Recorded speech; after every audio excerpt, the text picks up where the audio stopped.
All right, welcome to part 2. As you probably gathered by the end of part 1, there was not supposed to be a part 2. But anyway, sometimes you push the wrong button, don't you, and you don't get what you want. All right, so what we were up to is we were using the remainder and factor theorems, and we were going to factorise something. And so what we're going to do is we're going to factorise x cubed plus 3x squared plus 3x plus 1. So, like, where do we start? So, I mean, there is some trial and error involved here. All right. So, what we want to do is we want to try and shortcut some stuff. And so, what we're going to do is we're going to look at the number on the end here. So here it's plus 1, so it's pretty simple because it's plus 1. But rather than trying any random numbers, have a look at this here. And we go, okay, well, so we'll look at factors now. As I said, 1's pretty simple because it can only be 1 and -1 that go into it. But, you know, if it was 6, for example, you know, if it was 6 on the end there, you know, 2, 3, 1, 6, they're the only numbers that go in, and of course negatives as well. So -2, -3, -1, -6. So if it was a 6 on the end here, you'd be trying those things. Like I said, not any random numbers. Okay, so let's start here. And so I'm going to start P of 1. And probably that's a good place to start with everything. Because the number 1 is easy to work with. That should be 3x there. Well, I'm not going very well with my transcribing this morning. All right, so 1 cubed is 1. 1 squared is 1 times 3 is 3. 3 ones are 3 plus 1. Well, that's 8. So that's not going to work with a factor. So then I go, okay, well, let's try -1.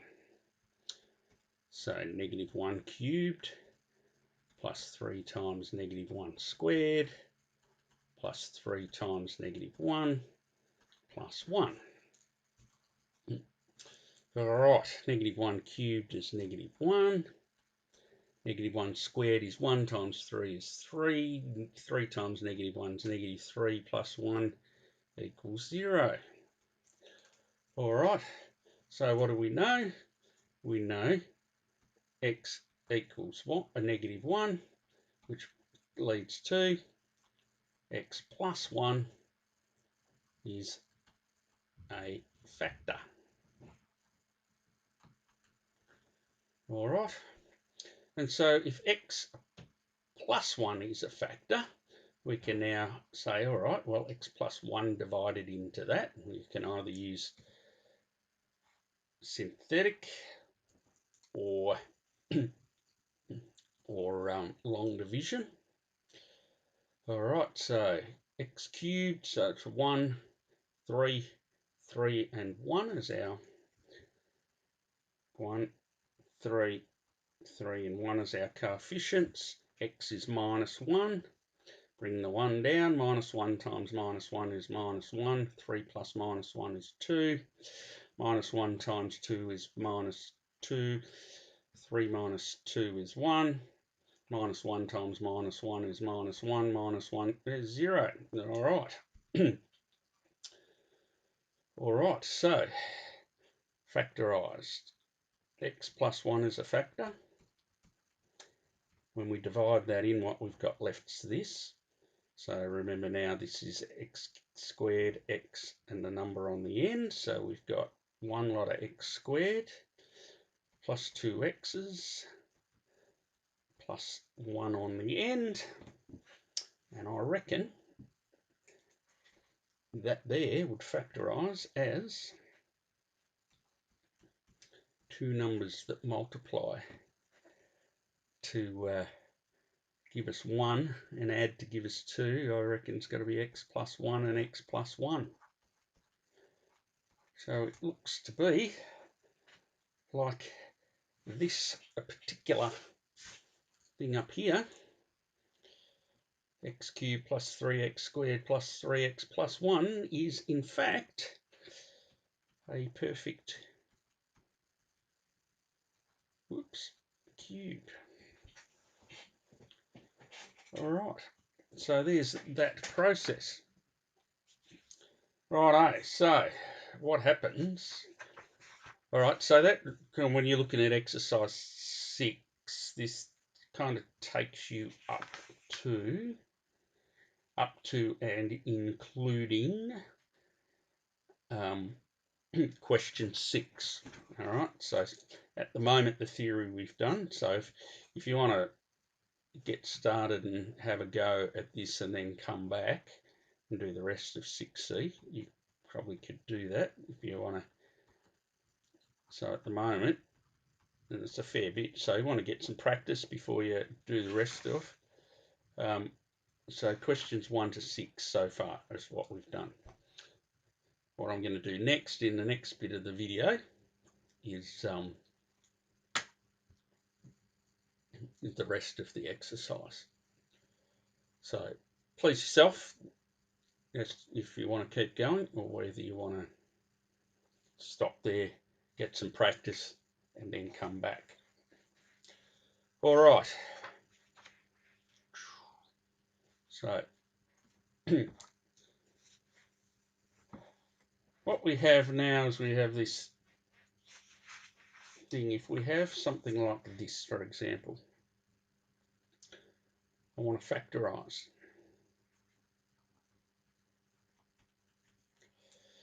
Px equals 3x squared plus 8x. Done it again. 3x cubed, 8x squared, and plus 2x minus 5. Now we have a look at these, and these here we've got this two lots of things here at the front.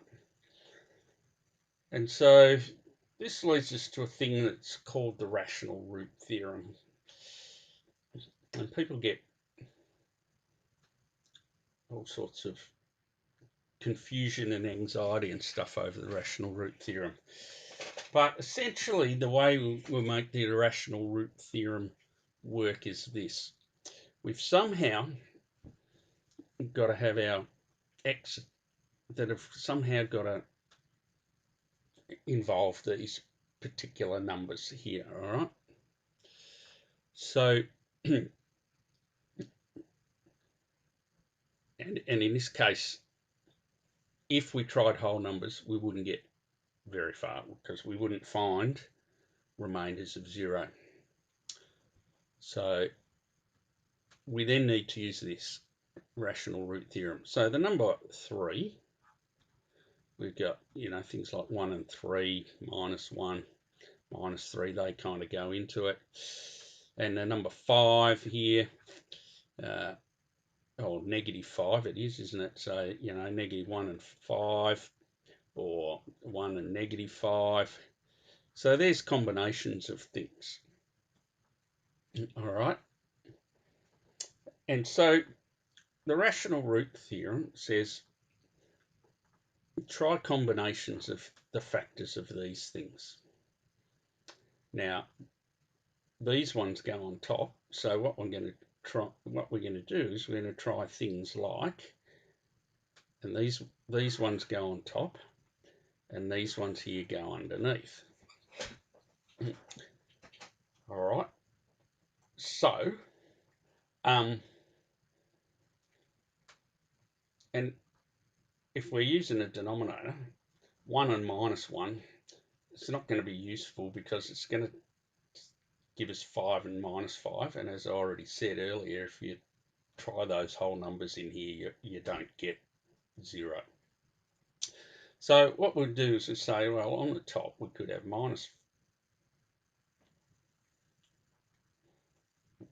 you could have minus 1/3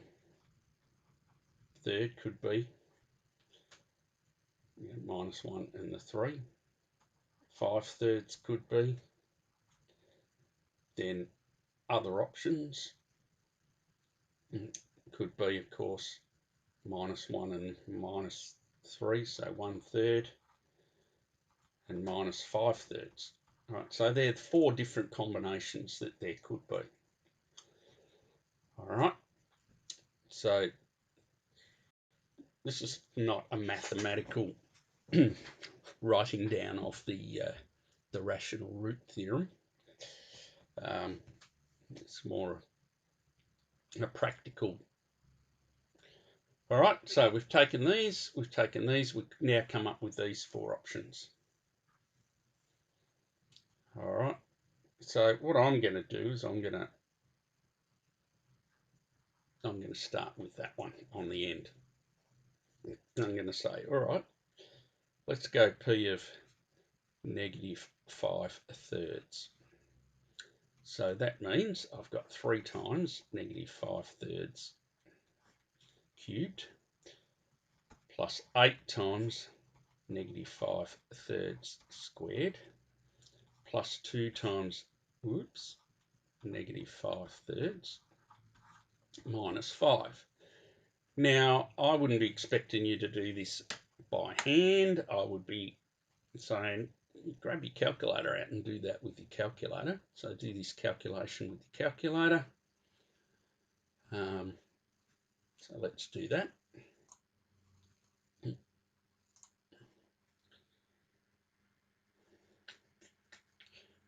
There it is. So there's my calculator. Let's put that one over there. Let's put this one here for the moment. Let's get rid of all that stuff. All right, so I'm going to start here. So what do we got? Got 3 times. Let's put the keyboard on. Bracket, fraction, negative 5/3 cubed plus 8 times bracket.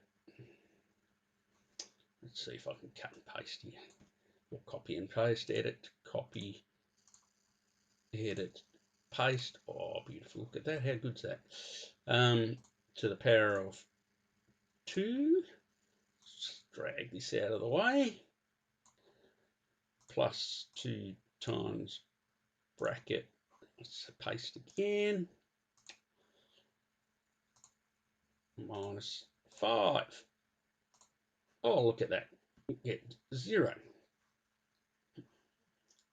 All right, there we go, 0. Drag that out the way. There you go, 0. Let's just put him in the background. So that equals 0. All right. So what that means is that's going to relate, this negative 5/3 is going to relate to a factor. So how can we get the factor? So we can get the factor, we can say, all right, so if x equals negative 5/3, let's times 3 both sides. So 3x equals negative 5.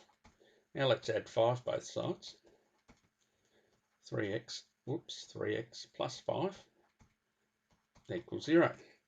And so from that, the factor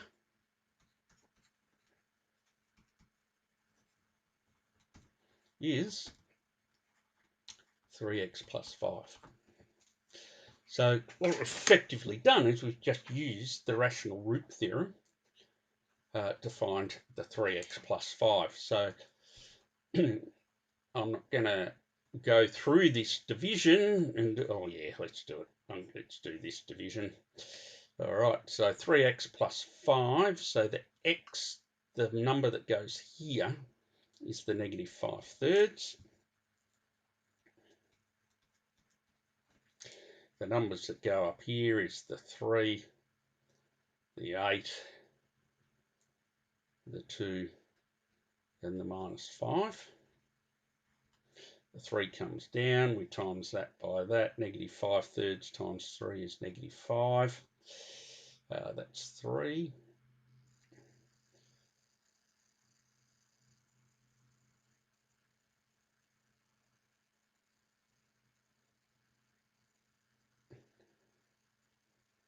I think.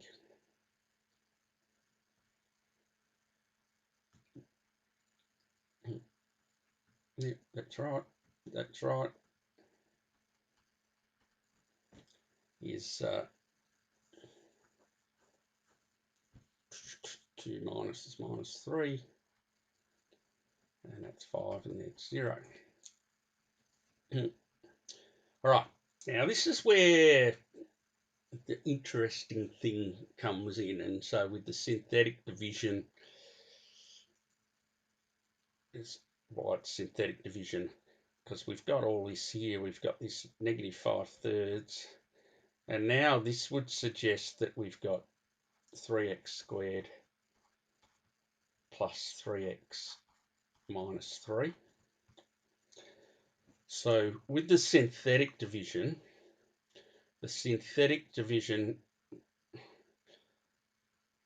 doesn't work with this as your factor. What your synthetic division says is that your factor is the factor is x plus 5/3 is your factor, and so then you've got this other. If we take 3 out, all right, you're getting that, and so then with your synthetic division, if you then multiply this 3 into there, you then get 3x plus 5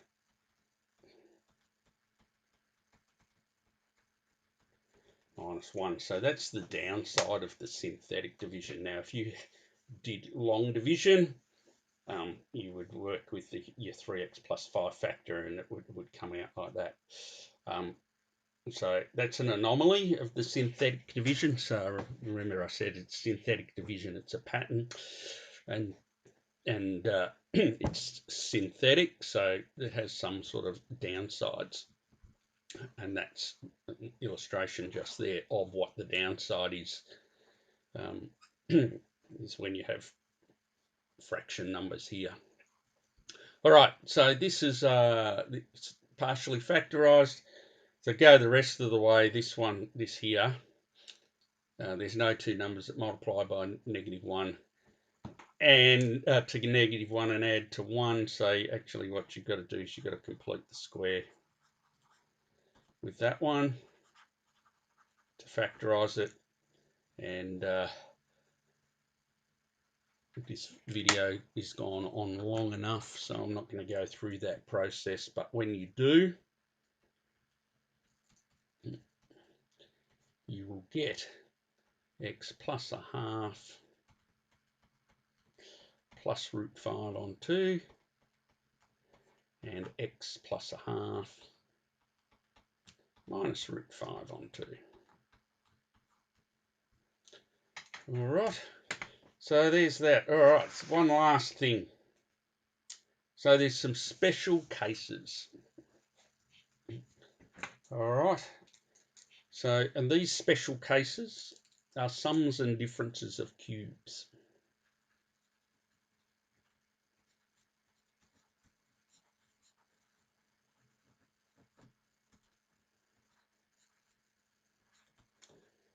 So it's the cubic version of dots, or a difference of two squares.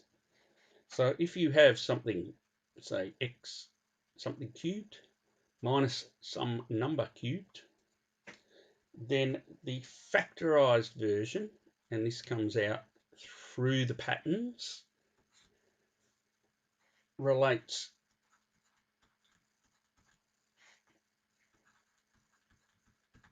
like so. And if it's the sum of the cubes, then it's very similar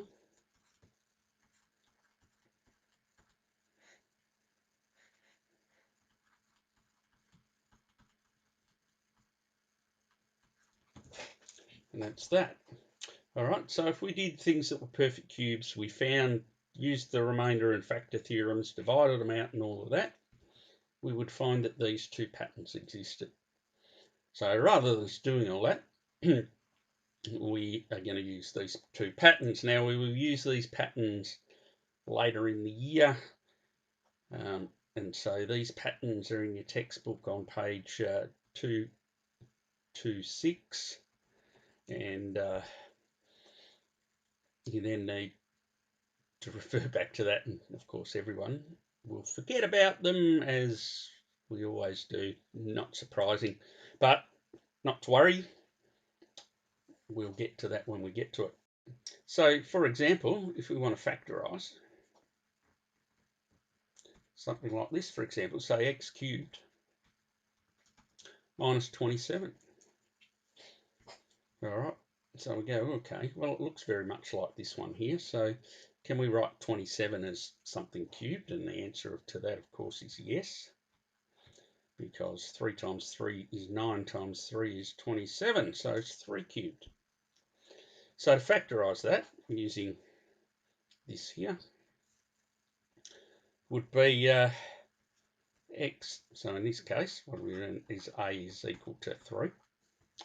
So it'd be x minus 3. And then here we've got x squared plus 3 times x plus 3 squared, x minus 3, x squared plus 3x plus 9. And then that's that. That's as far as we can go. All right.